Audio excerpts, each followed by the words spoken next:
इस YouTube channel में आपका बहुत बहुत स्वागत है। आज देखिए, आज उस सेशन की बात करने वाले हैं जिसमें हमारे लोकसभा के चुनाव भी खत्म हो चुके हैं। साथ में आज हमारे 10 साल बाद हमारे संसद में एक विपक्षी नेता बनने जा रहे हैं, एक विपक्ष दल के विपक्षी नेता जिसका गठन होगा। इसका हम सब कुछ जानेंगे कि इसकी शक्तियाँ क्या होती हैं, आखिर क्यों 10 साल बाद ये विपक्षी नेता हमको प्राप्त हो रहे हैं। बात करते हैं, देखिए लोकसभा चुनाव 2024 की 18वीं लोकसभा चुनाव हमारी संपन्न हो गई, जिसमें आप जानते हैं कि पुनः एनडीए की सरकार बन चुकी है गठबंधन द्वारा, जिसमें लगभग 99 सीटें कांग्रेस की आई हैं, दूसरी सबसे बड़ी पार्टी बनी है। सबसे ज़्यादा बीजेपी की 200 लगभग 40 पोस्ट जो है सीटें प्राप्त किया है। ठीक है, इसमें अब जानेंगे कि देखिए 10 साल बाद ये जो विपक्षी दल का नेता होता है, हर एक जो है इसमें जो हमारा विपक्षी दल का एक नेता प्राप्त होता है, या आखिर 10 साल में ही क्यों हमको मिलने जा रहा है। इसमें देखिए सबसे पहले मैं आपको बता दूं कि जो विपक्षी दल के नेता का जो गठन होता है, इसमें संविधान में कोई भी प्रावधान नहीं दिया गया है। इसमें सिर्फ लोकसभा जो कैबिनेट होती है, जो लोकसभा एक बैठक है, जो कि वहाँ का मंत्रिमंडल है, उसमें एक आंतरिक इसको एक पद का प्रावधान दिया गया है। संविधान में इसका कोई प्रावधान नहीं दिया गया है।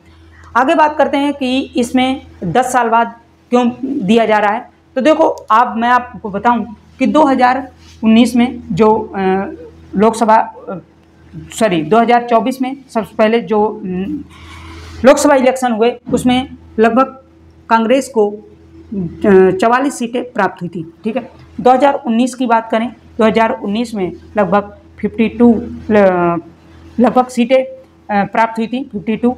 अब 2024 में इलेक्शन हुए तो एक जो दूसरी सबसे पार्टी है, इसमें 99 सीटें प्राप्त हुई हैं। विपक्षी दल के नेता के लिए कुछ कंडीशनें होती हैं। इसमें कंडीशन क्या होती हैं कि ऐसा दल का विपक्षी नेता बनाया जाएगा जिसमें लगभग पूरे सीटों का लगभग जो 543 सीटों का 10% कोई भी एक जो विपक्षी पार्टी है उसको सीट लाना पड़ेगा। ये कहें कि उसके सदस्य जीतकर लगभग 10% आना चाहिए, तभी उसको विपक्षी दल का नेता बनाया जाएगा।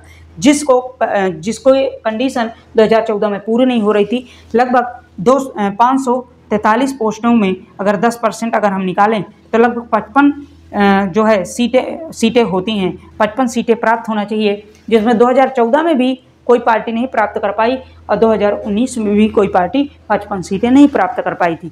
दूसरी कंडीशन होना चाहिए कि जो विपक्षी दल का नेता होगा वो जो सरकार बनी है, जो एक प्रधानमंत्री जो गठन हुआ है जिस सरकार के थ्रू, उसमें गठबंधन नहीं होना चाहिए, उसमें मेल नहीं होना चाहिए, एक अलग विपक्ष होना चाहिए, उसको कभी भी उसको गठबंधन में नहीं होना चाहिए। तो कांग्रेस इस समय दूसरी सबसे बड़ी पार्टी है, इसमें जो है कोई भी किसी से गठबंधन, जो अभी सरकार फिलहाल एनडीए की बनी है, इसमें से गठबंधन नहीं किया है, इसीलिए इसमें जो है विपक्षी दल का नेता बनने जा रहा है। ठीक है, इस बार देखिए कि 10% से ज़्यादा भी वोटें लगभग सीटें पा चुके हैं, जिसमें आपकी 99 सीटें हैं।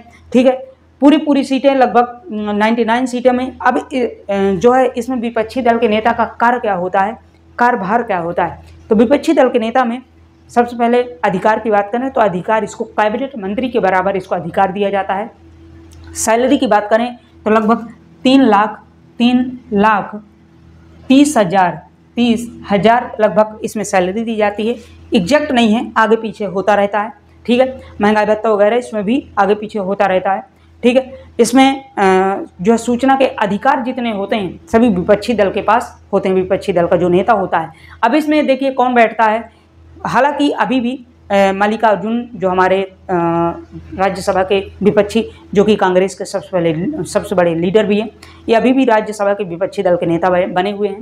लेकिन इसमें माना जा रहा है कि राहुल जी को जो है विपक्षी दल का नेता बनाया जाएगा। इसमें अभी जब हमारा नया सत्र शुरू होगा, पहला सत्र 2024 का पहला सत्र जो 24 जून से शुरू होने जा रहा है, पहली बैठक होगी, उसी में आपको मालूम चलेगा कि हमारे विपक्षी दल का नेता कौन होगा।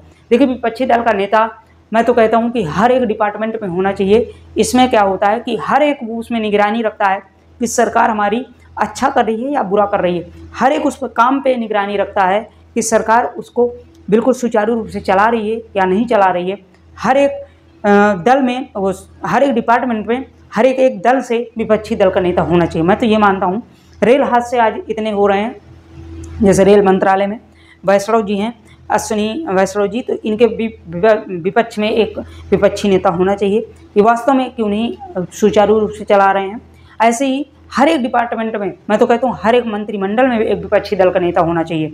आपकी क्या राय है कमेंट में ज़रूर बताइएगा। लेकिन मुझे ये बताना था कि विपक्षी दल की नेता कब और कैसे बनते हैं, यही आप करना था। साथ में मैं इसी चैनल में हर एक अपडेट लाता रहता हूँ, तो चैनल को सब्सक्राइब करें, फॉलो करें, साथ में अपने दोस्तों यारों में शेयर करें, ताकि आप तक कोई भी नया नोटिफिकेशन आता है तो तुरंत पहुँच सके। ठीक है, मिलते हैं नेक्स्ट अपडेट के साथ, तब तक के लिए bye bye. Okay, thank you so much.